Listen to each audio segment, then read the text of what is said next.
अस्सलाम वालेकुम, मैं हूं सिकंदर अली और आज हम पढ़ने जा रहे हैं फ्यूचर परफेक्ट पैसिव वॉइस। आज ये हमारा लास्ट लेक्चर है जो हम यहाँ पे कर रहे हैं, पूरा कंप्लीट हो जाएगा। हमारे पैसिव वॉइस जो हमारे टेंसेस के जो थे उसके पैसिव वॉइस हमारे यहाँ पे कंप्लीट हो जाएंगे। तो हम आज पढ़ेंगे फ्यूचर परफेक्ट का पैसिव वॉइस। सबसे पहले हम देखते हैं इसका फार्मूला किस तरह से बनता है और इससे हम जुमले किस तरह से बना सकते हैं।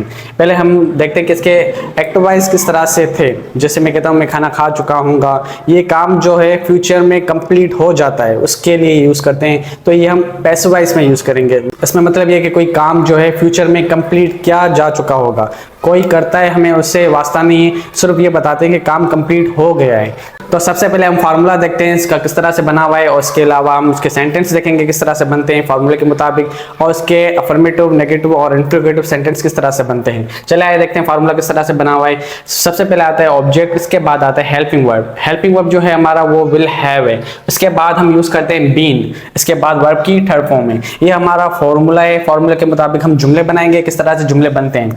अब देखते हैं जुमले किस तरह से बनते हैं। English will have been learned. English हमारा ऑब्जेक्ट है, इंग्लिश हमारा ऑब्जेक्ट है। इसके बाद विल हैव हमारा यहाँ पे हेल्पिंग वर्ब है।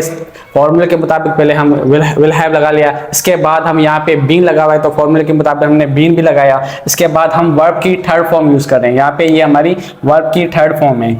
अगर हम इसकी वर्ब की फर्स्ट फॉर्म देखें तो वो लर्न होती है, और यहाँ पे हमने वर्ब की थर्ड फॉर्म यूज की हुई है तो हमारा लर्न हो जाएगा। तो English will have been learned, अंग्रेजी सीख ली गई होगी। ये काम फ्यूचर के लिए कि फ्यूचर में ये काम कंप्लीट हो गया होगा।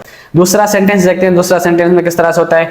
The car will have been repaired, गाड़ी की मरम्मत की गई होगी, मतलब कि गाड़ी की मरम्मत कंप्लीट हो गई होगी उस टाइम, जिस टाइम पे हम वहां पे पहुंचेंगे या काम करेंगे। तो यह हमारा फ्यूचर में काम जो होगा वो कंप्लीट हो जाएगा।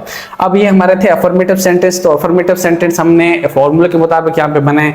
अब उसके नेगेटिव सेंटेंस देखते हैं। नेगेटिव सेंटेंस किस तरह से बनाते हैं। नेगेटिव सेंटेंस जैसे हम पीछे लेक्चर्स में पढ़ते आए कि हेल्पिंग वर्ब के बीच में हम लगाते हैं नोट का इजाफा करते हैं तो हमारा नेगेटिव बन जाता है। यहाँ पे भी हम नोट का इजाफा करेंगे बीच में तो हमारा नेगेटिव बन गया।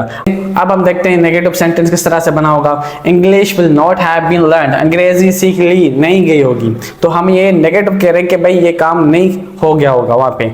The car will have not been repaired, गाड़ी की मरम्मत नहीं की गई होगी। तो ये यहाँ पे नेगेटिव सेंटेंस था जो हमने अभी सीखा है कि नेगेटिव सेंटेंस में और कुछ नहीं करना, सिर्फ यहाँ पे नोट का इजाफा करना है। अब इसके इंट्रोगेटिव सेंटेंस किस तरह से बनेंगे। इंट्रोगेटिव सेंटेंस बनाने के लिए सबसे पहले हम यहाँ पे हेल्पिंग वर्ब जो ये विल है उसका ये यहाँ से पहले यहाँ पे लगाएंगे, विल आ जाएगा। यहाँ पे भी विल लगाएंगे, विल हो जाएगा। तो हमारा पहले विल आ जाएगा यहाँ पे इंट्रोगेटिव सेंटेंस के लिए, जैसे हम पीछे लेक्चर में पढ़ते आए हैं वैसे, और यहाँ से ये विल रिमूव हो जाएगा। यहां से विल मिटा देंगे और हमने शिफ्ट कर लिया सबसे पहले विल को। अब हम बनाते हैं इंट्रोगेटिव सेंटेंस। इंट्रोगेटिव सेंटेंस किस तरह से होगा। Will English have been learned, क्या अंग्रेजी सीख ली गई होगी। Will car have been repaired, क्या गाड़ी की मरम्मत की गई होगी। तो यहाँ पे हमारा इंट्रोगेटिव में क्या आ जाएगा कि ये सवाल कर रहा है और यहाँ पे क्वेश्चन मार्क्स जरूर आएगा क्योंकि ये क्वेश्चन है, सवाल कर रहा है तो हमारा यहाँ पे जरूर होगा। तो हमारे यहाँ पे सेंटेंस मुकम्मल होते हैं, अफर्मेटिव, नेगेटिव और इंट्रोगेटिव, जो आज हमने मुकम्मल किया। और नेक्स्ट लेक्चर इंशाल्लाह जल्द अपलोड करूंगा। तब तक के लिए अल्लाह हाफिज।